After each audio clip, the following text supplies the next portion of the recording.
Oh, that's some good stuff. It is. Yeah. It almost makes me feel like I really want to do some cool intro during the music. But I don't have anything cool to say. All right. Well, let's go ahead and turn that off and get started. So, welcome to We Are CC, episode 36. Is this 30? No, 37. 37, almost at 40. Joining me this week, we have Jay Winter, we have config_JSON, and we have Jared Woodard. Gentlemen, I know in the kind of pre-recording period here, we were talking a little bit about how crazy today is, really how crazy this week is. I almost don't even know where to start. I guess maybe we can start just talking about Bitcoin's price action today. Had a nice little red candle, and by little red candle, I mean the highest volume red candle since June, since the June meltdown when we tapped the 17K range. So what? We swept low. Went to 16.8, which I had marked as NACT POC. So basically a point of control. It hasn't been touched after the day it was formed. Just so you understand. So I had the level 16.8. It was hit. It was rejected perfectly. Yeah, where were you looking? Because on my chart, it only went down to 17.2, 17.3. Let me look at the index and then. Yeah, but I guess the key here is it set a new low, because the last low was like mid 17K back in June, right? So we're as of this week, right? We set a lower high, another lower high, a lower low.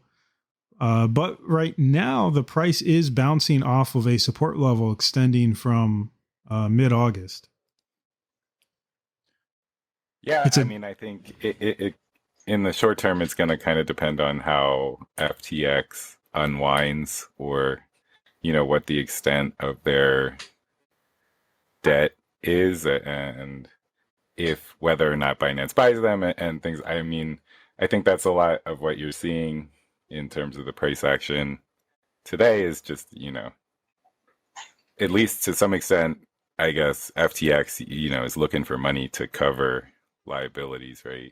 Mm-hmm. So I think, it's like I said, I'm an optimist. So, I think it's looking good that it's holding up over 18K here. Well, on that note, on the optimism note, where I'm at, look at the bright side. I think this is long-term bullish for, like, just personally, my personal opinion. I think FTX, SBF is incompetent at best, bad actors at worst. And, them having less influence is a good thing in crypto for the long term. And to me, this actually speaks well of the market, because if you looked at the SBF and Voorhees debate, Voorhees really kind of creamed SBF at a lot of the points and the arguments that it was making, and kind of showed he was like a regulation pusher.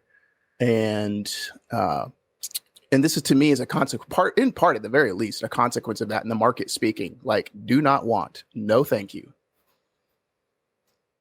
Yeah, I would say that that's probably the best advice coming out of today, is if you have anything on FTX, you may want to move it off.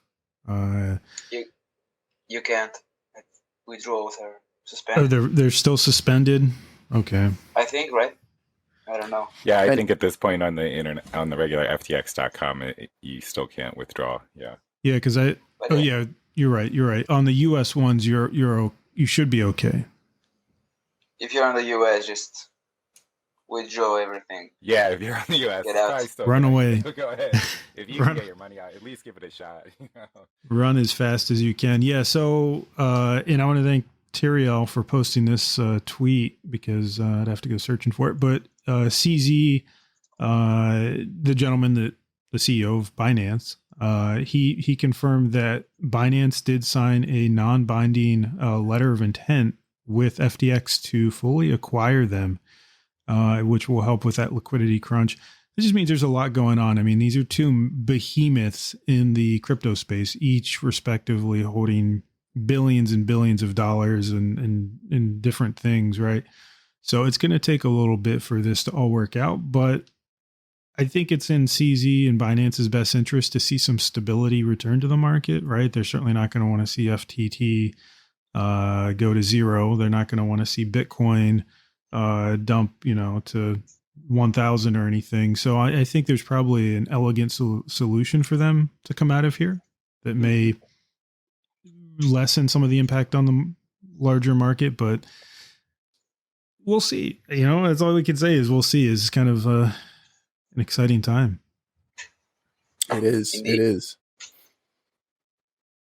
Yeah, it's so just completely insane. It seemed to come out of nowhere. I guess, honestly, there's been, for the last few weeks at least, people on Twitter talking about, and nonetheless, least of them is BitBoy, right? He's been had the famous viral video raging against SBF, right?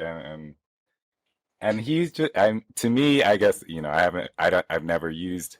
Well, actually, I use FTX US for a company, and they've been great. I never had an issue with them, but yeah, it's just he's the guy in Washington D.C. lobbying for regulations and stuff, and now it seems like he could face criminal liability if there's mixing of funds.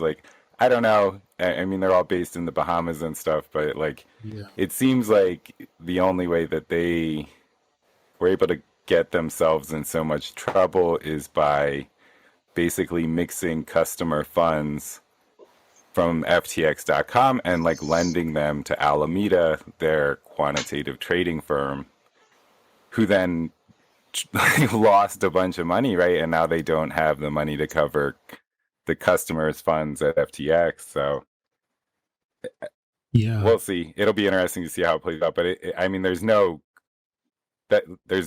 easy way for them to just get blown up like that. They're obviously doing something very sketchy. Yeah, minimum, if not criminal, right? And makes on the note of get your funds off of exchanges, consider not storing them on custodied services in the future. Think about that strategy as well. Yeah, I think some of I do think you were right on some of those, Jay Winterm, that they're probably doing things they shouldn't do with the funds. I also think FTX is Reddit's partner. If you want to buy gas to move your Reddit community points on Arbitrum Nova, you do it via FTX US, right? So interesting. They're they seem super legit. They're out there lobbying politicians, and then all of a sudden they're fucking getting bought for one Dogecoin by CZ. Yeah, that's my point. That's why I love cryptocurrency. The ones lobbying politicians in the way that they are, and making political donations, mind you, to in a bipartisan or not bipartisan, but in a particular way. That's a red flag in the crypto world. Yeah, and I think they probably also overextended, because wasn't FTX in talks to buy some other services, some other centralized financial. Yeah, they bought Voyager, a ton of several BlockFi. They bought BlockFi, and Voyager and some others. In the wake of the UST and Celsius blow up, there was several. Yeah. And from what I understand, those funds were kind of locked up, and that they couldn't really do anything. So at the end of the day, I think there's probably gonna be a good story, a good narrative here. And CZ and the team at Binance, whether you like them or you hate them, they were playing 3D chess in this market compared to SBF and the team at FTX.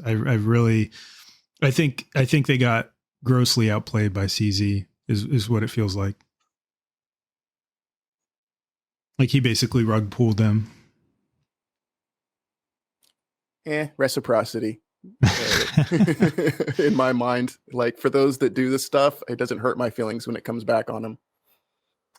Yeah, I mean, it seemed very strategic by CZ, who was like, a founding investor in FTX and he owned $500 million worth of the FTT token, which is like kind of at maybe at the heart of like how FTX was loaning money or is like collateralizing this FTT token and kind of overstating their assets by doing so, and now they're getting margin called or whatever. But I mean, CZ was like kind of said that he was going to market dump it, right? Like he really started this whole chain of events in many ways. It does seem like it does appear to be intentional for sure on his part. Which I guess, like he invested in it and now he's like using that investment. I guess they were like two big competitors. I don't know. Or he has some personal grudge maybe going back on Twitter. But yeah, crypto is a crazy world. It's fun. It's not fun, right? It's cutthroat too. There's a great lesson in that too, that just because someone is holding your asset doesn't mean like they have an interest in your success in that way, and they can use that asset to undermine you. So that's just a good lesson to consider. So let's just from a perspective, the bear market started by liquidating us, then it liquidated funds like 3AC, and now we're just seeing the last standing man, PvPing. Yeah. Like, should be the final stage. Yeah, I'd be curious to see what the biggest exchanges are left. I mean, certainly Binance and Coinbase. I'm not sure how others rank relative to them, but I think if it just seems at this point CZ will just nuke everyone who wants to regulate crypto. Well, there's that too. Yeah, there's got to be a happy medium, CZ. I want some crypto friendly regulation. I mean, it's coming one way or another. Well, as long as it's actual regulation and not dysregulation. Mm-hmm. The Voorhees SBF debate shined a great amount of light on that. Like Voorhees was making the case like, look, crypto is already more auditable and transparent than TradFi. How about it catch up with us? Mm-hmm. Like there's this idea that crypto is the bad, the naughty one in the group. And it's like, no, sir. It really is. It really is. And that kills me. Sometimes they talk about, and I see those posts from non-crypto natives on social media, and they talk about how it's used to do illicit things. But I'm thinking, man, it's a lot easier to trace things across the blockchain than it is, suitcases full of dollars. Mm-hmm. Well, and the funds and money that politicians move around and silk off of people. It's good grief. How many bombs has crypto dropped? None. Difficulty bombs. Does that? Touche. If you got that, then you're too nerdy here. Okay. Looking at the top 10. CZ was saying a few hours ago to exchanges to post like proof of funds. I think this the next step to transparency. Well, and also this, like, as much as I give the political government world grief or the involuntary government world grief, like this is on the market. The market enriched these people, and could have had decentralized situations where it was absolutely audited and people had funds locked up that you could punish them for bad action. People, and I think in the long run, again, optimism, we get a far more a far wiser marketplace in crypto going forward. Well, as someone who loves Monero, I hope we at least have like opt-in systems that are heavily used, but there's still private options as well. Yeah. Well, even those opt-in systems, they're like, partly or kind of hybrid, centralized, can have like verifiably provable, balances and things like that. And, you could have some people's funds locked up that they do something untoward. It's their money on the line. Then I bet you people will be a lot more responsible. So let's move on to the top 10 this past week. And the top 10 is pretty interesting. The list that I put in our notes is not up to date. So a little bit of a pop quiz. What do you guys think is number one in the past 7 days, would it in the top 100 cryptos, what has performed the best? I just looked at it. It's kind of hard to guess. You're not going to guess it. It doesn't even make sense in this climate, in fact. Nah, it really doesn't. In the last 100 days, what's performed? Oh, last 7 days. 7. Yeah, top 100 crypto. What's Maybe the Polygon? top 2. Polygon's Maybe been the doing top good, 2 right? you will guess. Yeah, Polygon's a good guess. So that's number 2. Well, give me the. Is it something that that existed 5 years ago? It existed in 2019. Yeah, I'm lost. Got nothing. So it's the OKB token, which is the native token of OKX, which is a Web3 wallet exchange service. Given that, weird. yeah, given that we have all this drama around, exchange tokens right now, I just found that really puzzling. And so could be when I see things like that, the first thing that comes to mind, because I'm so used to it in these markets, is someone's having fun. Yeah, someone might be. Yeah. You know what? The crazy thing for me about this whole just because you mentioned OKB token, which is like another one of these exchange tokens they just print out of thin air, and it's like raising money for the exchange basically, right? And people expect the value of these tokens to go up. And that's like kind of at the heart of the FTX thing as well with this FTT token. And there's been no enforcement against, as far as I know, any exchange tokens like this, where obviously like shady shit is happening to the scale of billions of dollars, as we all found out today. But the SEC is going after LBRY token or LBRY coin, which they just released a ruling against about they had I think they had an ICO to release a token which is like used for it's like a video service competing with YouTube, and the tokens used to like promote content creators and like pay people for running the services, I think. So LBRY is more of a back-end blockchain, and Odyssey is a particular decentralized YouTube alternative. I use it every day. Of any of blockchains out there, it's got like some of the most practical. Sure, and it's I mean, like whatever. If you think they need a token or they don't need a token, like whatever. But I mean, like it works, and it's like people use it, but that's who the SEC is directing resources against, rather than like seriously Sam Bankman-Fried like loaning himself money with money that he conjured out of thin air using this bullshit exchange token. Mm-hmm. I think that's absolutely intentional, because I think LBRY is one of those tokens where if you are going to go the utility direction, like it's got some of the most actual practical utility. So if the SEC can label that a security, like what else? It puts so much scrutiny on everything else, especially if you want to go like the utility route situation. And if you followed the case at all, it's like the SEC has been so incompetent and malicious throughout. It's more of why I'm like, why do you want to invite more regulation? Yeah, sorry, that was my exchange token rant. Yeah.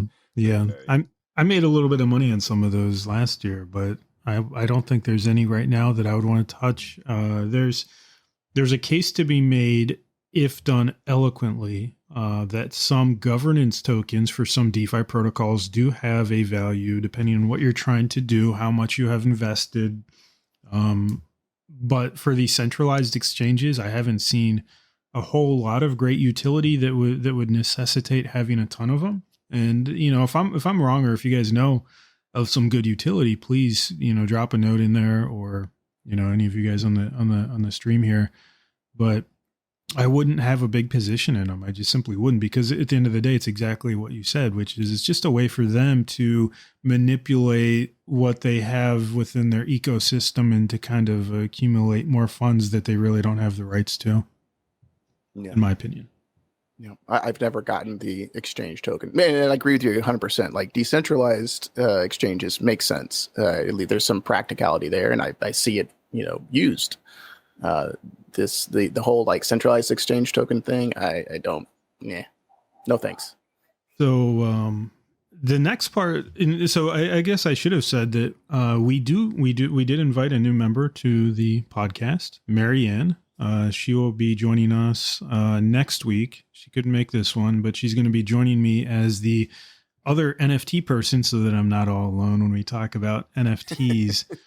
Really excited to bring her on. She's also coming from Lebanon, and she has, I think she has an interesting story to tell about her experience with crypto, with the Lebanon economy, which is really just honestly kind of a hot mess the past few years, and how crypto's helped her to rise above that.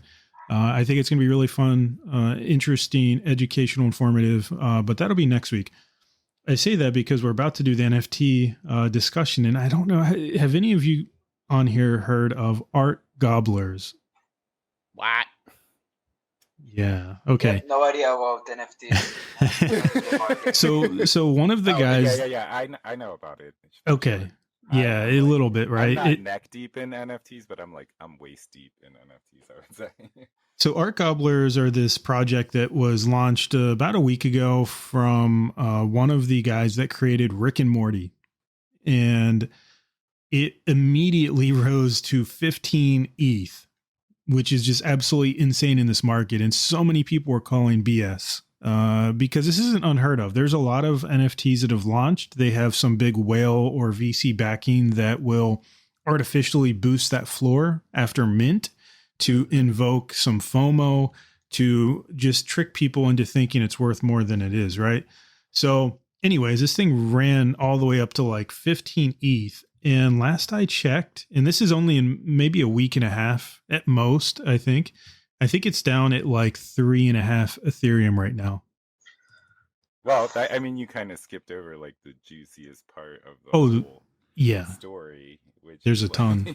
Yeah. No, we'll cover that. Yeah, if you want to. The whole thing is like there's this incestuous relationship between all these influencers on Twitter and like how these drops are hyped and released. Mm-hmm. And in this case, there's some guy, Andrew Wang, who's like famous on Ethereum NFT Twitter, I guess. And he was like posing as some like 13-year-old boy artist who was like doing sexual things on Twitter. Yeah, and yeah. Weird. And like, then, like he was like, "Oh, I was just joking." Like, good grief. Yeah, wait, it like reminds me of that cartoon where he's like, "Oh, I was just pretending." It's like, okay. Yeah, why would you pretend to be a 13-year-old hypersexualized boy and post sexually lewd comics? Okay. Yeah, I mean, I feel like that is just like peak like NFTs have fucking jumped the shark. Like, well, there may be even worse than that. There was a video going around, and I believe it may be attributed to the guy from Rick and Morty from years ago. And although I believe he's apologized for that. But I can't even describe the kind of stuff. It was like this really dark kind of video. Is it the one I'm thinking of? Some very inappropriate kind of things. Highly inappropriate. We can't even talk about it on here. It was just vulgar and kind of disgusting. And I have a pretty high tolerance for like dark humor. I get dark humor. This just felt like it crossed the line, and you can find it. I mean, you might have to do a little bit of searching, but I would look up Art Gobbler, like old video Rick and Morty or something like that, right? And you'll find it, and you can make up your own opinion. If it's some people did defend it, and to a degree, yeah, freedom of speech, so on and so forth, artistic merits, whatever. But for me, it just felt really, really uncomfortable. So I think it was those two things in particular: the guy, the grown man posing as a young teenage boy, hyping the project up, and then that video, and then the fake floor at 15 ETH. I mean, it's just a hot mess, but you get to feel bad for anyone that FOMO'd in 15, 16, 17 ETH or more, right? For the high rarity. I don't feel bad. Yeah. Yeah, maybe. But that's just money. that's just wild. Right? That kind of price action. I mean, absolutely insane. From 15 ETH to it's 3.81 ETH right now. Yeah. Well, and I remember someone, gosh, I wish I could recall the source, but someone saying like, I'm deep in this whole NFT world, and like everyone does this. Everyone has a plan for, and it's like, and there's no way where people haven't devised or don't hold accountable, don't figure out some way to prove that art or projects aren't just pumping their own, project That from the was get-go. definitely on that Queen Fashions Twitter account. At least I don't know if you Okay, saw it somewhere else. that's But probably what it was that I'm yeah, thinking I mean, about. I think I'm a true believer in NFTs for a lot of different things, including digital art and like provenance, going forward for photographers and other artists. Like, No, but yeah, absolutely. I think Yeah. that this is kind of just like Well, this is where I'm peak like, insanity. Like, I mean, it's kind of like the show is coming to an end, right? And like maybe there'll be some things that continue on, but yeah, like the whole PFP scene is kind of like eating itself alive, basically. I guess I don't know how to put it, but yeah, I think where I'm at, like, we need to get better at, self-regulation before it comes to us. Yeah. Well, and this is helping to cleanse the market of, the projects that are really truly doing things they shouldn't. And also I think maturing a lot of others, although we don't see it, right? We always talk about the drama. We always talk about the bad things happening, but there are a lot of good communities that are building, growing within the NFT space, that are doing legitimate things in the NFT space that will be, I think, will be successful when the next bull market comes, or even just when this peak macroeconomic drama comes to an end and maybe things start to steady out, right? But until That is a then, really, really good point, Mr. Pop. That is wonderful. Like, it's important that we don't become like the regular news and just hitting on people's fear and misery centers. Mhm. And focus on the good and the positive. we should. Maybe we introduce a segment where we just talk about some of the, specifically like only the good news. hey, I think, well, if we're sticking with NFTs, I mean, Instagram rolled out this feature in the last week, right? That you can make a post and it's an NFT and it's like live in production using Polygon on the back end. So, I mean, that's Yeah. amazing. Like, I don't use Instagram really, and who knows how much this feature is going to get used, but I mean, that's I'm gonna pretty check it fucking out. cool, right? Like, I mean, There's definitely an that's definitely NFT community there. yeah, I mean, I don't know. I'm part of a project, Art 101, and we did some other things, and we would like try and, go promote on Instagram a little bit. And there was, I think, most of the NFT crowd is still on Twitter when they're Oh not yeah. like siloed in their own little discords. But I agree. I mean, that's the unfortunate thing, and I say this with a deep respect for RCC, but I think when you're talking about marketing a project, Twitter is usually the place most projects go to, right? It's a little bit harder to get seen in Reddit, and it's and then Instagram and some of those other sites, they really have a kind of different focus community wise. Although there is a significant community there, they're really, it's really for different things. yeah, I actually, I mean, there's a lot of the more like individual artists Mhm. on Instagram promoting their. It's still not. I mean, there's not like an NFT scene as much there, I guess.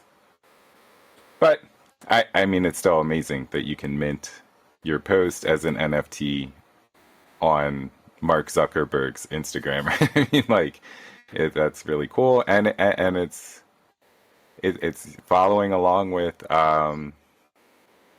Reddit's forays into Web3 with Reddit community points and Reddit NFTs, as well as Twitter has, some NFT integration and some kind of Bitcoin tipping integration. I'm kind of interested to see if Elon doesn't do something drastic and dramatic with respect to Twitter, and maybe that would include something to do with perhaps a specific dog-themed cryptocurrency. Well, I thought we already had some news that Twitter was going to integrate NFTs on several chains. Well, you can connect your wallet and like sign a message or something so that you can show you own this NFT and use it as your profile. Yeah. But they haven't like released anything, so to speak, and you can't like mint stuff like you can do on Instagram now. From my understanding, there is specifically a team at Twitter, and I don't know if they still exist post house cleaning, but they specifically focus on Web3 and these kinds of things. So I would not be surprised to see multi-chain stuff coming along. I mean, that's really the next big thing in Web 2 is everyone's integrating crypto NFTs some way, somehow. I mean, that's right. The only thing Mark Zuckerberg did right in the past few years was what he just did with Instagram. Because we know they're laying off thousands of people now, probably thanks to Meta. I'm sure. I don't know if you guys saw the joke. At least I think it's a joke. I hope it's a joke. But someone said as part of their severance package that each fired employee will get a plot of land in the metaverse. Well, that isn't that a shiv in the ribs? I watched a video yesterday on YouTube of a guy that checked out Meta for the first time, and I'm going to be honest, it looked like crap. I mean, I can't even pretend to say that it like looked cool in any way. It really looked bad. It looked like a beta version of Fortnite with like crappy graphics. I mean, that's it. I don't know. I don't know what they spent all that money on. I really truly am kind of puzzled now. Yeah. Yep. I think it's just a lot of detachment. Yeah, so someone needs to build a real metaverse. I don't know, Sandbox, Bored Ape, someone please get us a real metaverse already. I guess I'd really prefer, respect to Decentraland, but I really hope that's not what the future of metaverse looks like. I really don't see it being like one place. I see it being there's going to be a many options, many varieties for a long time. Yeah, like maybe in several decades, the market will settle on one general option. But yeah, this is still, to me, this is like, it's a whole new paradigm of interaction, technology, senses. Like you can create your own geometry of the space you want to inhabit. It's going to take a while to find out like what's the market coefficient that serves the most people. So we're gonna do If you want to get, I think Roblox is like the number one metaverse for sure right now. If you don't mind hanging out with 12-year-olds and younger, I guess. What about? Hold on, and that's very significant. I think, it's very important to those. I mean, I have kids, and especially like my 12-year-old's like too cool for Roblox now, but my 8-year-old still plays it a lot, and like it's very real like form of social interaction to them. And it's not like a game. It's like you're just hanging out in the metaverse, right? So, man, why are you doing that? Probably continue to agree there in the future, but for like crypto, there's nothing. I don't know. I mean, VR chat. I guess VR chat is kind of like the metaverse mostly. That's fair. I guess for older people right now. And that is very significant. And we've also seen that with Minecraft, with these kind of blocky lo-fi worlds. That's like that's sure, like Minecraft is like the metaverse, right? And like I would definitely pay attention to what the kids are looking at and what they're actually using and interacting. And let me tell you, it ain't Facebook, it ain't Meta. No. Well, and if you look at Sandbox is another voxel-based platform. I mean, Minecraft really kind of sets that standard, and then I think you have Minecraft and Roblox at the forefront there, but Minecraft at least has taken a pretty steady stance against crypto specific things, I think, because it eats into their revenue streams. But I have some younger friends that play like 13, 14-year-old kids that, they're smart and they're competent on this stuff. And I could see criticism from them. They follow this stuff. They're like, look, when one guy, and this is from like a 13-year-old, they're like, Notch owned Minecraft and it got an update every week. Microsoft has had it for 4 years and we just got like the cliffs and waterfalls update or something like that. Like kids notice those things. It's going to make a difference. That's funny. Yeah, but Minecraft, I think they had policies to restrict NFTs based on words. I mean, I think Poppy knows. Yeah, my NFT bags know too well. My 3 NFT worlds. But there's floor right now. the floor is better than expected. It's like 0.75 ETH. Hey, it was at 30 at one point. Yeah, okay, why did you have to remind me, bro? Yeah, excuse me, guys. I got to go cry in the corner for a second that I didn't sell that. You mentioned it, and then I got reminded as well. So anyways, I wanted to announce this is Config's last time on the podcast. Anyways, No. Let's move to this is non-NFT stuff. Although I did enjoy this, but next week I think we'll get a. I just talk about Do Kwon. He had an appearance at Uphold. Oh yeah. Did you guys watch that? Do Kwon. So Do Kwon came to I was at home. Yeah, I saw Do Kwon. It was Do Kwon and Martin Shkreli on at the same time. Oh my god. Yeah, I was on. Honestly, I don't know what your impression was, but Do Kwon seemed a little bit nervous, a little bit. Hey man, I'm sure he's got a lot on his mind. Like, yeah. But he definitely didn't seem settled, and there really wasn't anything new to learn. Honestly, he didn't really offer up much. It just seemed like it was interesting to see his kind of almost like empathy for like, oh, SBF's getting fucking going through the same shit. I mean, like to some extent that he kind of just went through, and he seemed like he was. That was my main takeaway. Was he was like feeling. Yeah, I think SBF.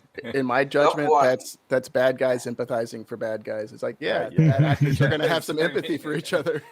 Hey, the one guy did call out Do Kwon a little bit and said he wasn't a fan of Luna. He said he was a sociopath. Yep. Yeah.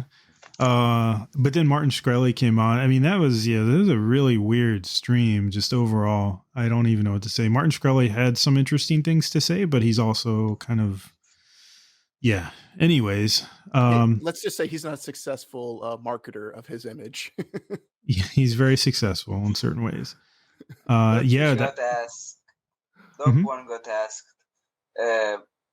to give advice to SBF, and he said, "Well, I didn't succeed at this, so I kind of can't."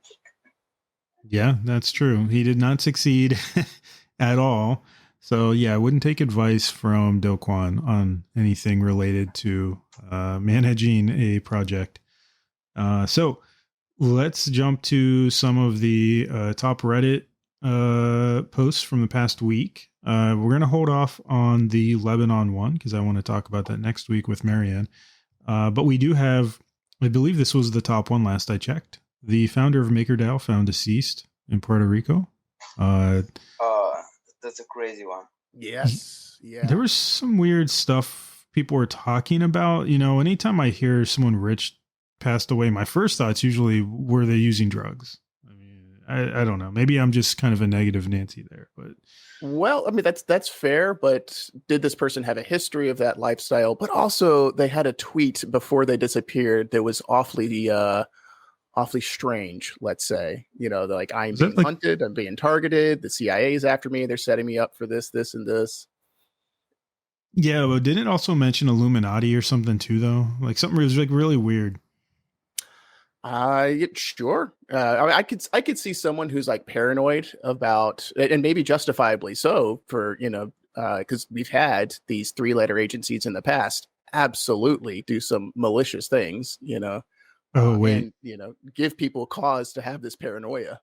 yeah. I found the post. It looks like it was deleted or something. I'm not sure, but yeah, CIA and Mossad were after him.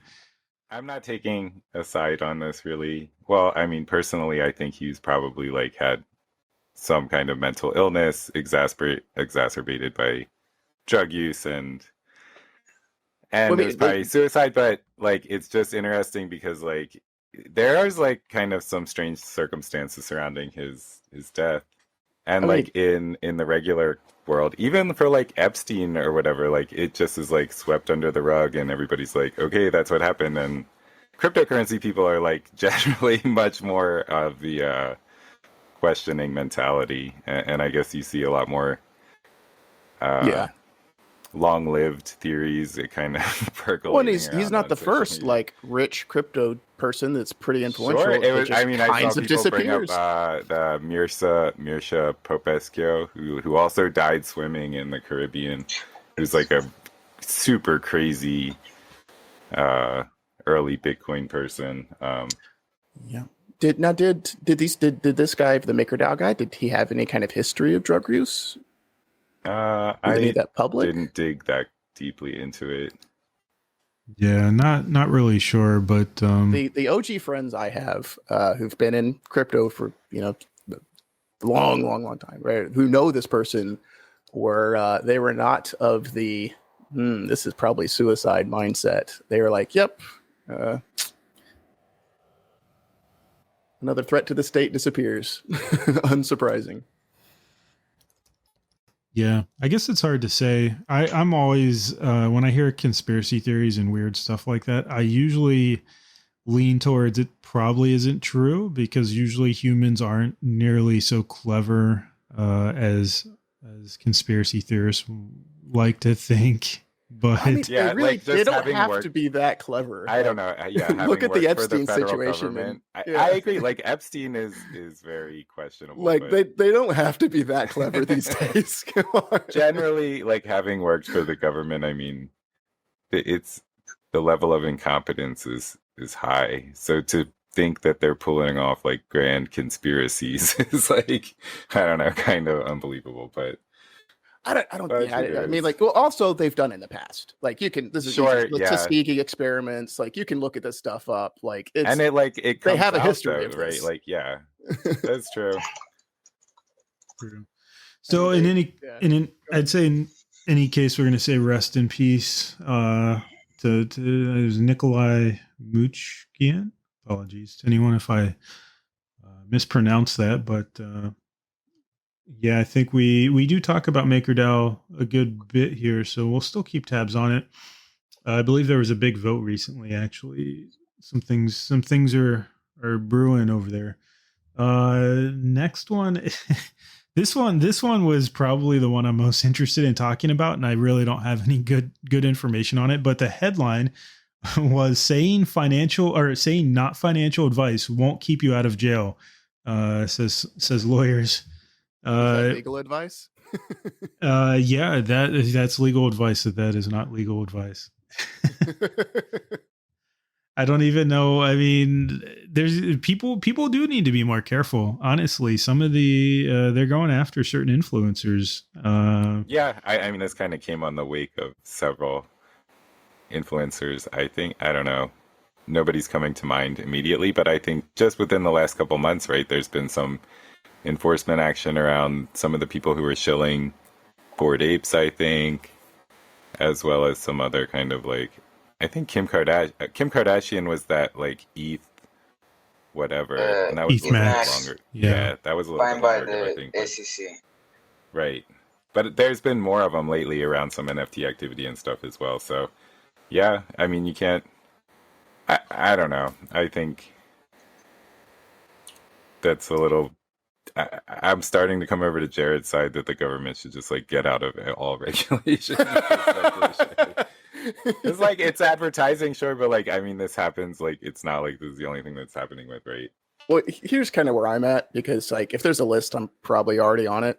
And they've proven that they're capricious. They're not going to even-handedly enforce these things. They're going to pick their enemies and punish them. They're going to reward their friends, and they already know who I am. And so, if they want to make a martyr out of me, and just make good relationships with people that will know you're missing and be loud about it.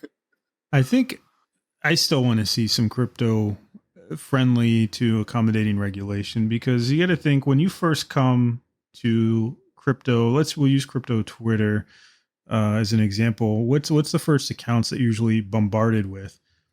Crap like Crypto, man. I mean, come on. What's Crypto? He's a guy with over 1 million followers. He's the guy with that screaming face. He always does the screaming face on YouTube. He's famous for it. Hilarious. He doesn't post anything of substance. He posts dumb things, but he has 1 million followers. Like, these are the kind of people that are out there, not really giving any sort of quality content. They're not giving back to the community. And the worst ones are the ones that are secretly just dumping on their followers.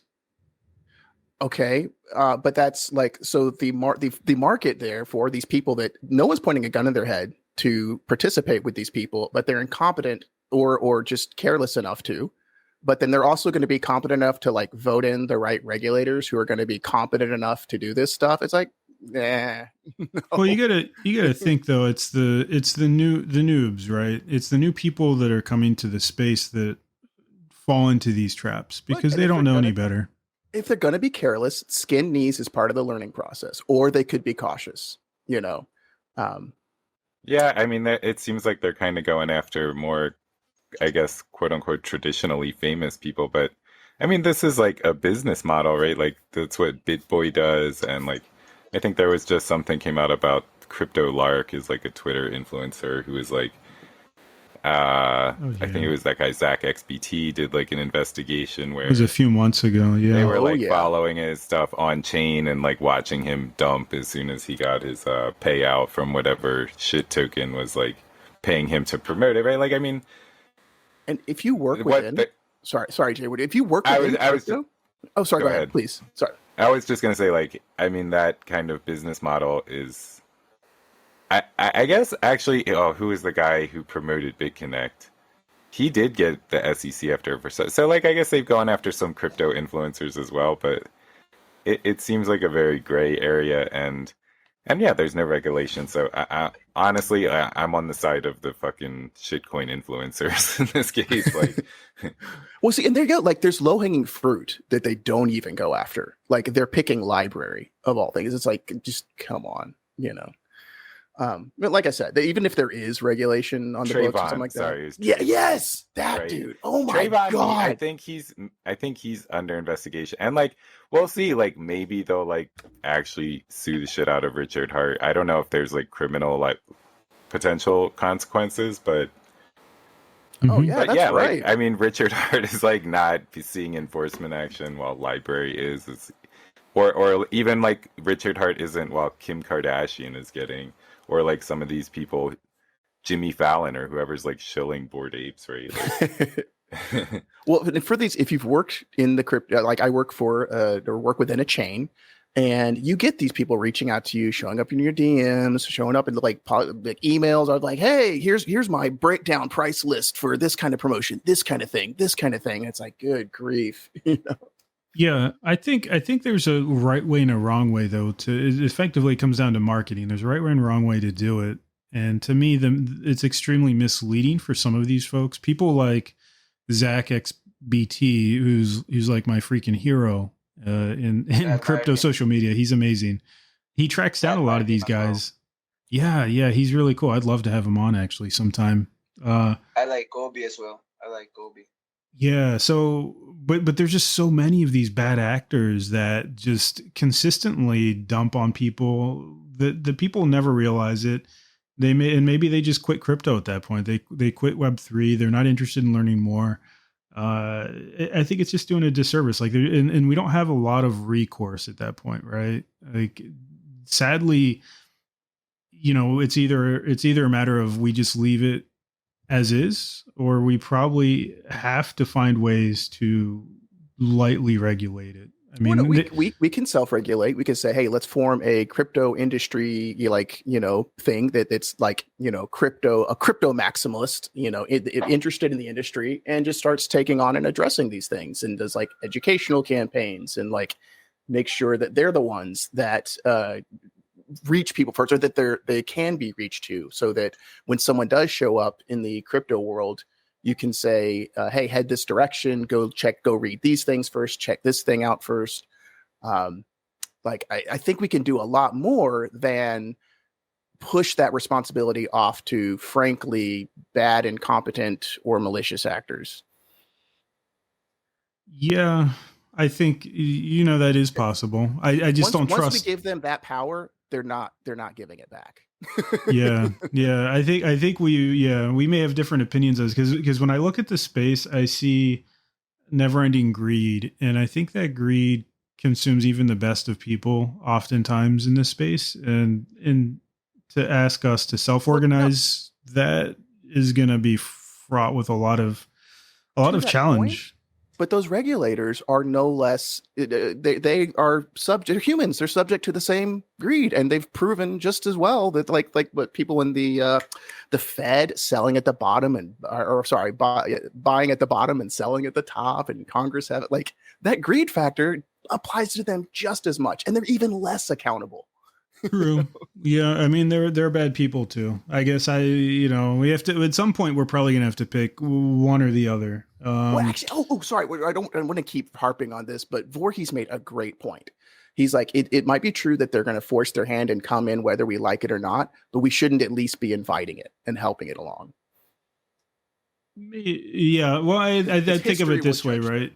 If it is inevitable on some level, we should have an active participation in that dialogue as much as possible, which includes electing people, right? And he made the case for that too in that argument between him and SBF.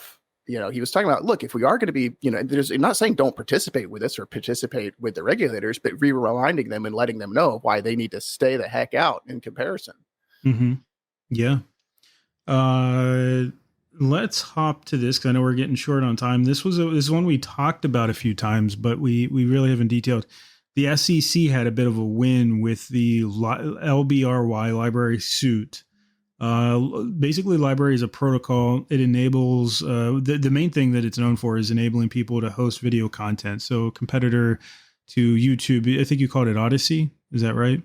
Oh yeah, yep. I use it all the time. It's a great platform. Mm-hmm. Yeah, I checked it out. It looked nice. Like it looked very professional, very well managed. But the SEC did have a bit of a win against them in being able to identify them as a potential security. And like you guys were saying earlier, if they can manage that with something that's actually a pretty well polished, pretty well managed project that's not like high threat to financial industry, if they can do it to that, then they can certainly do it to all the shit coins out in the space, right? Yep. And so that does they put. They didn't do it for Terra.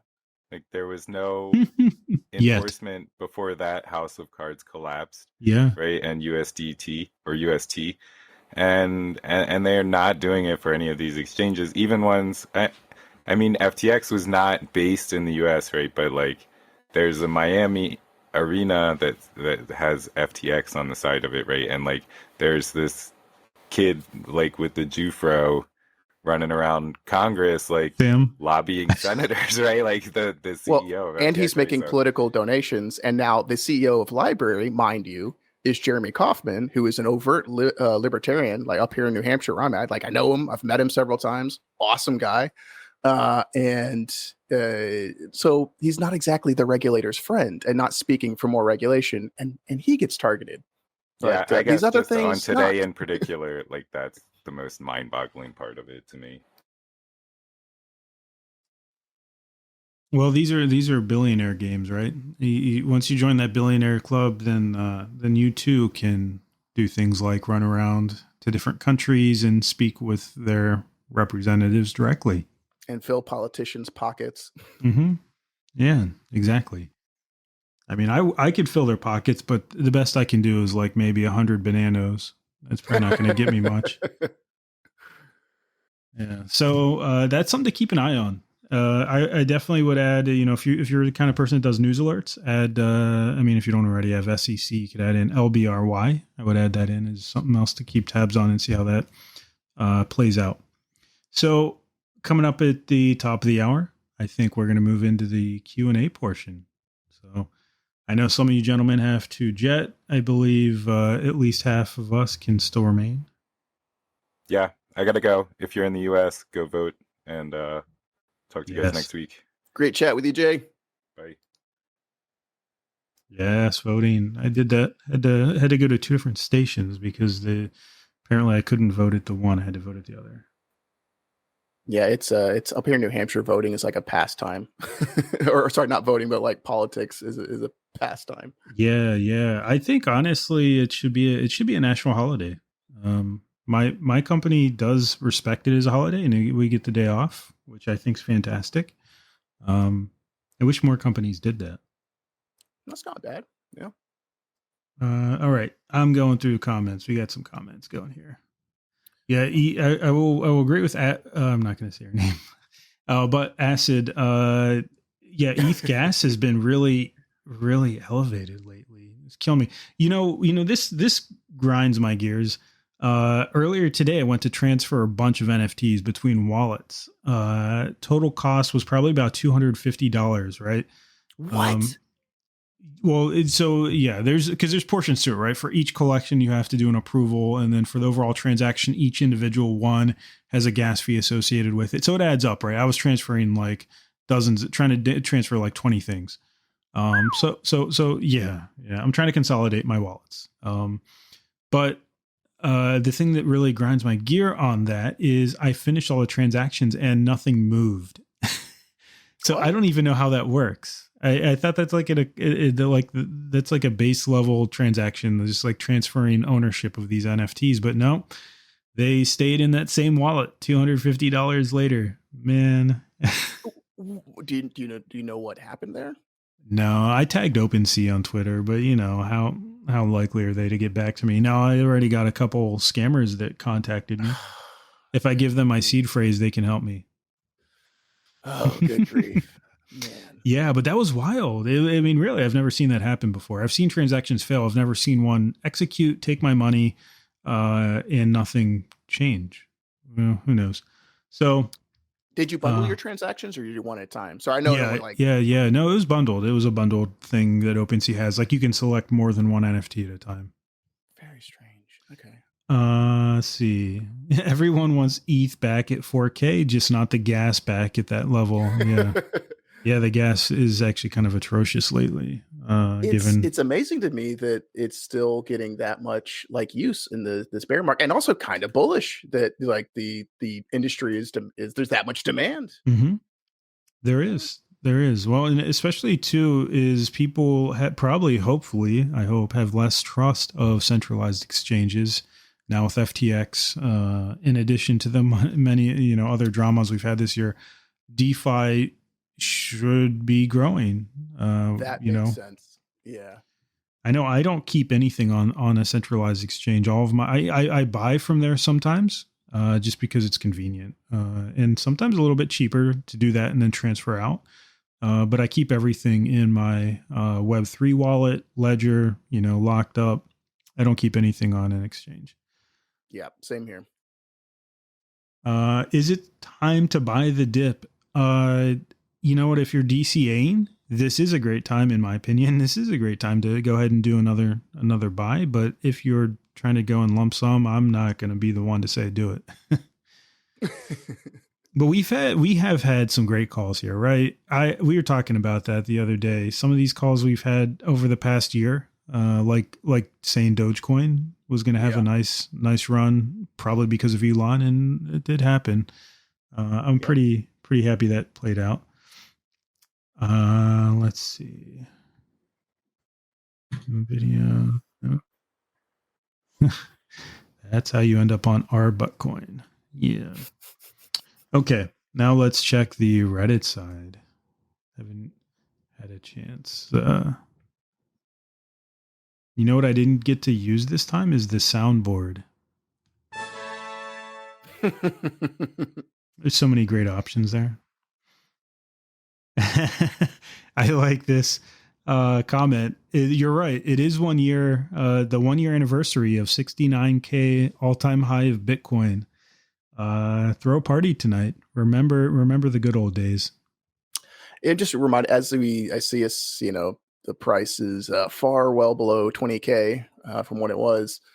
I remember like all these tweets on Twitter, like, we'll never see sub 20K Bitcoin ever again. It's like, I was guilty of that, but I still stand. This is my opinion, right? Anyone's welcome to their opinion. My opinion is if we hadn't had that Luna meltdown, we may not have gone under 20K and there'd probably be more stability in the market. But to me, that changed everything. I'm with you. But on the bright side of that, or on the, I guess the alternative side of that, I think like if those things like Luna, FTX, Celsius, Three Arrows, if these institutions don't get corrected, like the later they take to get corrected because they're flawed, it's going to be worse. Yeah, very true. Oh, this is a smart comment. FTX Arena is now going to be BNB Arena. Nice. Let's see. All right. Hello, everyone. Hi back. Yeah, it has been a crazy day. I agree there. Hammer's Day. Oh, because of the red. Yeah. Let's see. Can y'all explain why crypto is crashing? It's probably around the FTX kind of stuff, in my opinion. Yeah, well, I believe they had to also they had to liquidate a lot of Bitcoin holdings, right, to meet some of their obligations and to pay off some of their debt. Yeah. And they probably had very significant Bitcoin holdings. Well, and of note, like Coinbase is having a lot of service interruption issues right now. And I'd be amazed if it wasn't related. Yeah, well, yeah. I remember even in peak bull market, those exchanges would go down and freeze when you have these big red candles show up. And there's actually been times where I've gotten liquidated because of that. And that's why you use stop loss, guys, ladies, everyone. Use a stop loss. At least hope the exchange will honor that stop loss, even if it's down. Well, and that's the flip side of trading on a centralized exchange versus a decentralized exchange. Yeah. Not that, some of the decentralized ones aren't much better though, because they've started to, like the geo blocking. There's certain ones we can't use as Americans, and it's kind of frustrating. It kind of defeats the purpose of DeFi, in my opinion, at this stage. Oh, but that's because of that good old regulation. Yeah. Well, and they got to find a balance. I mean, even for like stocks and other things, right? There's certain things I can't do. Although I do think some of that's a BS. Yeah. BS too. But I see where you're at. You're down here. Yeah. Okay. Yeah, I think we answered all of that. FTX liquidating Bitcoin. What are we buying during the dip? You know what? That's an interesting question. What are you buying during the dip? Anything? I'm still debating and looking at. I haven't made a move yet, but I'm actually thinking of picking up LBRY. It just had a huge crash, but I mean, if you look at communities around a project and projects that are actually used, providing a real utility, which to me, and I'm that kind of investor where I'm like, okay, what do I actually use in my life, and what's practical to me, and it fits the bill. So that's the one at the moment that I'm considering, and I see this as like a buying opportunity. So that's what I'm thinking of. And then aside from LBRY, my next purchase would probably be Bitcoin. I'm actually looking at Polygon. I think this is going to give a nice little potential buy entry given its recent trajectory. But I see what you're saying. It did correct. That's right. Yeah.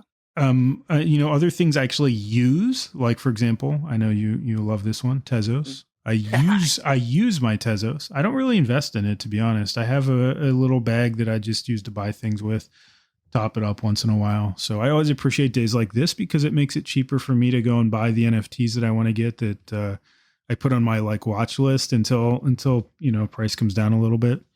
Yep. Hey, on that note, not a bad time to enter. It's not actually the days like this are good for NFTs. Like if you've been eyeing up a certain NFT, your dollar value, your dollar cost, entry is going to be cheaper. And that is a great point you're making. If you actually want to use crypto, you care about the whether it's the practical use case or like the principal use case, Tezos is a really great option in that sense. Like when you guys are saying like 100, like what is it, 100? Like the gas, like $100 gas. I'm like, who pays that? Why would you pay that? Yeah. I wish I didn't have to, but I got to move my stuff, man. I'm trying to organize. Yeah.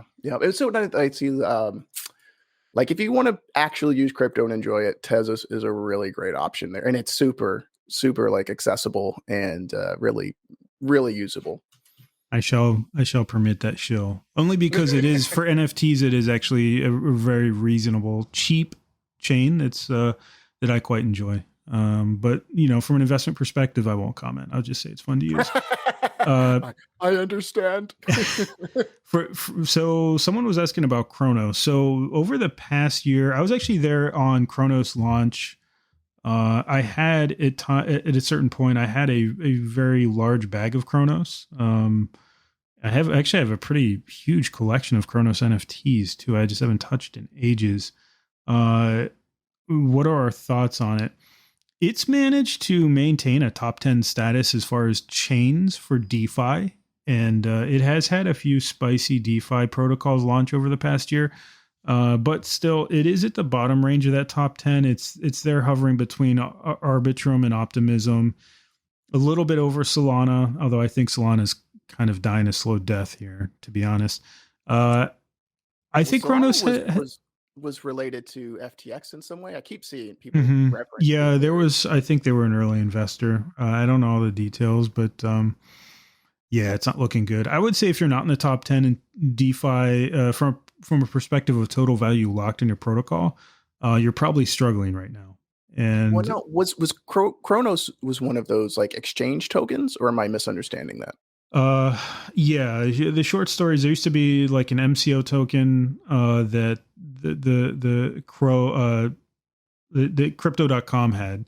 They converted it to the Crow token with the promise of future utility in an entire separate layer 1 chain, which is EVM. And then late last year, the chain went live. I think it was like October, maybe. The chain went live. Kronos had a nice, the Crow token had a nice little run up from that. Then it kind of settled back down. But the chain saw a healthy amount of activity. And of course, crypto.com, infamous for buying the former Staples Center where the Lakers play. So, you know, am I bullish on Kronos, the whole ecosystem? I think it has potential. It's not a really big portion of my bags right now. Because I feel like I'm just already too diversified. But I do kind of keep tabs on it, and considering that large investment they made in marketing, and it's probably on par with some of these other chains performance wise, you know, might be worth a little bit to, you know, drop a little bit into it. But yeah, I wouldn't go big on Kronos right now. I mean, my personal focus is the Ethereum ecosystem is primary over any other chain. Mm-hmm. That's what I hear from others that are building in the space a lot. Is that it just has such market share and mind share that it can't be ignored. You know. Yeah. I mean, you got to think of it this way. In terms of the number of protocols that operate on it, and you look at the top 10, Ethereum has almost 600 protocols from DeFi, just for DeFi. We're not talking NFTs or anything else. Now, BSC is always pretty much a close second, around 500, but we didn't talk about Ethereum layer 2s. Polygon alone has over 300 protocols. So now you're at about 1,000 protocols just from Ethereum and Polygon. And I didn't add in Arbitrum, Optimism, and a bunch of others I don't even keep track of. And what that tells you is that if you just have too much, like you said, too much mind share. There's just too much going on in Ethereum and its ecosystem that you can't ignore it, sadly, right? It is going to make it harder for competitors. But I think that as the space grows, there's going to be room for more than one. Than one. I still think that people will get frustrated with the worse user experience and the comparative, like hearing about a better user experience elsewhere. And no, there's absolutely room for other things, but currently, Ethereum's got the market. Mm-hmm. You know what's wild is Tron, who was largely just like out of the picture for years. To be frank, I mean, it really didn't have anything going on until it launched that algo stablecoin after Luna meltdown, right? and they grabbed a lot of that market share. A lot of people, a lot of degens in the space. They're like, you know what, Luna had a meltdown, but I'm ready to dive right back in with Tron. Tron has only 10 DeFi protocols according to DeFi Llama, but they have number 3 highest total amount of value locked on the chain. Wow. That's just crazy, man. It's just nuts. I don't know. Maybe most of it's Justin Sons. Could be possible, unless you can prove otherwise. We don't know. Yeah. Let's see. Any other? What is the point of crypto when all of it is built on a flimsy house of cards? Like what's a flimsy house of cards? parts of it are arguably a flimsy house of cards. I would give them that, but what? I'm curious.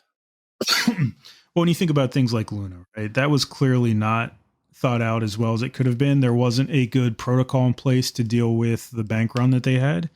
Oh, And yeah. so, yeah, I would call that effectively a house of cards. The product can be no better than the same kinds of people that select the politicians. You know, they're the ones that empowered something like that to exist. So look in the mirror, my friend. Not to you, Poppy, but like for anyone that's like, oh, it's a house of cards. Like, well, look at your neighbor. Look at, like, hold them to a higher standard, or tell them, show them a better way. Yeah. It's like I would never have touched something like that. And I not that I make the most brilliant of choices on gains, but I don't make those losses. The fish head does make it look crazy. Thank you, Aries. Yes, my fish head does make my guy look crazy. Let's see. More blood to be shed when Asia opens. Yeah, I didn't even think about the Asia Open. It's going to be fun. Yeah, I heard that too, that FTX was trying to raise $6 billion yesterday. I don't know how successful they were, but maybe that's what Binance came up with. I'm sure Binance has a ton of money. You know, just to go back to an old point, like, it seems like these days, like, society is kind of built on a house of cards at the moment. Everything's just kind of tenuous. Not that I'm doom pill. I'm like, there's a lot of opportunity there for a better future. See. I heckin' love cryptocurrency. What? Okay. I doubt you made 2.3 billion, but hey, prove me wrong. Send $1 billion to my wallet. PUBG Crypto Edition. Nice one. I like that. Seto, can I give an award? I'll give you an award because that was clever. I got all these Reddit coins. I don't know what to do with them. I think I subscribed at some point to something. Let's see. Yeah, we did. Okay, we did that. Wow, so many comments. Thank you. There's so many to go through, and I'm reading as fast as I can. NFTs are effing stupid. Hey, you know, some people feel that way, and I'm perfectly okay with that. It's not for everyone. Let's see. Okay, yeah. So this gentleman or lady made a comment that they cashed in all of their stable coins last night and sent it all back to the bank. Yeah, they need to. Do they want to catch falling knives? I guess is really the sum of it. And that's what it feels like right now, right? Try and catch that knife. Yeah, I've heard more than one, you know, in my little investment circles conversations, people saying that dollars are the thing to hold for the moment, oddly enough. Not that I endorse that, or that's my opinion. Just that's what I've heard. We do have a comment here. I'm gonna share this number. There's a comment saying someone wanted to hurt themselves.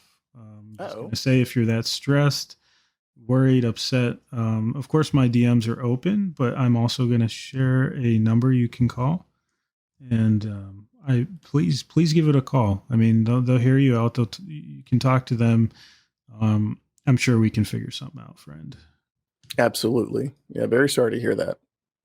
Let's see. And boy, some of these comments are really silly. Would be the right guide to evaluating a visual art NFT. We could do next episode. We could talk a little bit about what to look for in NFTs. Marianne happens to be a bit of a expert in NFT stuff. There's a little bit of a science to it. It depends on whether your goal is to just select something that you like, whether it's to select something that has a certain type of meaning, or you're just trying to make money. Different ways of evaluating an NFT. So, next week, drop the comment and let us know exactly what it is you're looking for. That could be fun. Yeah. And this is probably a good comment too, which is, I think the generation playing Minecraft and Roblox are pillars of the metaverse, and that these kids will be the ones running the metaverse in the future.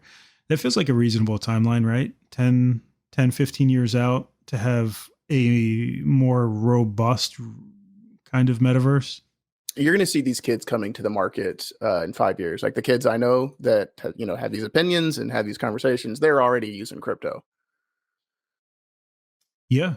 Oh, they definitely are. I mean, Oz is on the team, right? He joins us sometimes. He's a teenager and he's already hustling, work in that crypto space, man. That's the dream. I wish that this was around when I was that age.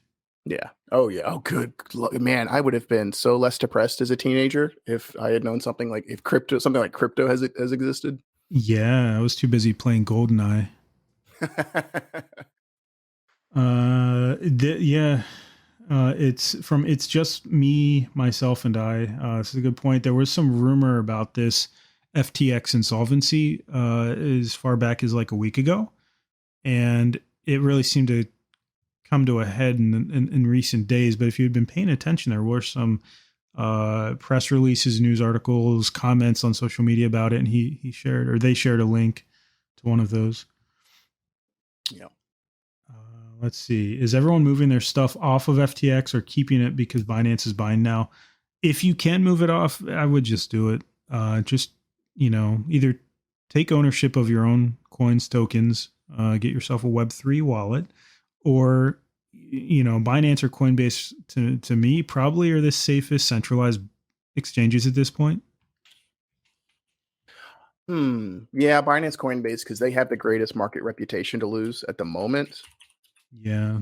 Yeah. Binance definitely has the most liquidity, I would assume. And Coinbase really tries hard to play nice with regulators, and they don't even have an exchange token. So their liabilities are probably much less than some of these other guys. Yep.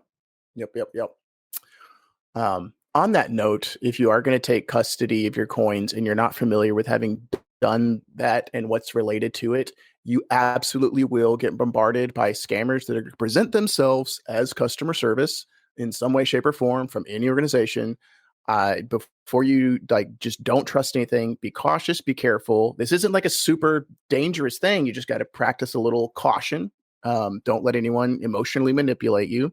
Don't respond to someone that just DMs you. Have a conversation out in public, and before you take a piece of information as possibly something you can safely act on, you go to different communities, and if you keep seeing the same response out in public, where there's actually some people to correct the bad information, you can start to feel better about it. But worst case scenario, if you actually don't know who or what to trust, I'm not saying you should trust me, but you're welcome to reach out to me in DMs, and I'll do my best to help you or get you to a safe situation. But yeah, if you're taking custody and control of your coins, which in my opinion you actually should learn to do, or be practicing and playing with how to in a safe environment with not a lot of risk. So that's one of the beautiful things about crypto, is there are really cheap coins, cheap options, things out there. You can play, and it's pretty much a similar experience with other things. Experience what it's like to back up a seed phrase, how to re-import a wallet, to recreate a wallet from a seed phrase, like to understand those things. You can do that with virtually zero risk. And I encourage everyone to and do it when it's not an emergency, when you don't have to do it, because when it's something that you have to do, you're emotionally going to be way more compromised in what you're doing. So please take the time to learn to custody your own coins. Thank you. Agreed. I think with that, we're going to wrap it up. So any parting comments from you, sir? I'm curious, where do you think we're headed the next week, from here to next week, or actually even in the months to come? What are you feeling? What does your gut say? What does my gut say? That's a tricky one. I think we're gonna play through this dump, and hopefully for me, it's gonna be an evaluation of whether or not we're setting somewhat of a floor here. I can look at the chart and pull two very distinctly different possibilities out, because we are in kind of a moderate time frame support level. On the other hand, we keep on setting lower highs and now a lower low, which also makes me very bearish. But I feel like this candle today, this was the highest volume red candle since the Luna meltdown, and all things considered, we held up pretty good. So yeah, I guess we're gonna see. I see folks calling for that 12, 10K range again. usually when I see that, that means we're getting close to a bottom, at least a local bottom. Mm-hmm. What do you think? I don't know, like crypto, how much lower it's going. This could be the bottom, in my opinion, a little bit lower. I do think reliably, I would say we are headed into Atlas Shrugged world, Atlas Shrugged times, and expect quality of service across the board for anything and everything to diminish. Doesn't matter what you're doing. Going to the movies, logging into Coinbase, expect people to cash out more and more from the way things are.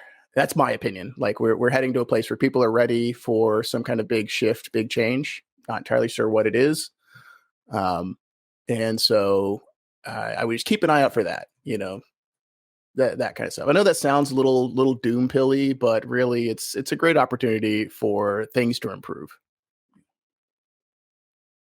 Yeah. Yeah. We're also probably getting to that point in the market too where the apathy really sets in. And whatever your plan is, try not to get too bored and too complacent. You know, keep managing the risk. Keep on top of your plan. If it's to dollar cost average, if it's to just consistently trade a little bit or maybe once a week or swing, whatever it may be, don't lose sight of that because Absolutely, money fortunes, they're made during these market conditions when things are bad. Certainly not made once things have recovered. that's a very good point. Yeah, now is the time to be picking and choosing. If you're not building and you're not learning and you've got the capital to put in, now's the time to be making your big calls. And I would absolutely reflect on the past market mistakes. Yeah. Yeah. Lord knows I got a few of those I've learned from.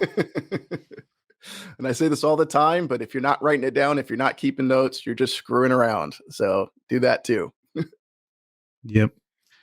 All right. Well, thank you, everyone. Thank you, Jared, as always, for sticking around to the very end with me. Appreciate Absolutely. that. My pleasure for having me. And thank you so much to everybody for being here. Really love you and really hope the best for you. All right. Have a good week, everyone. Bye. Bye. Bye. Bye. Bye. Bye.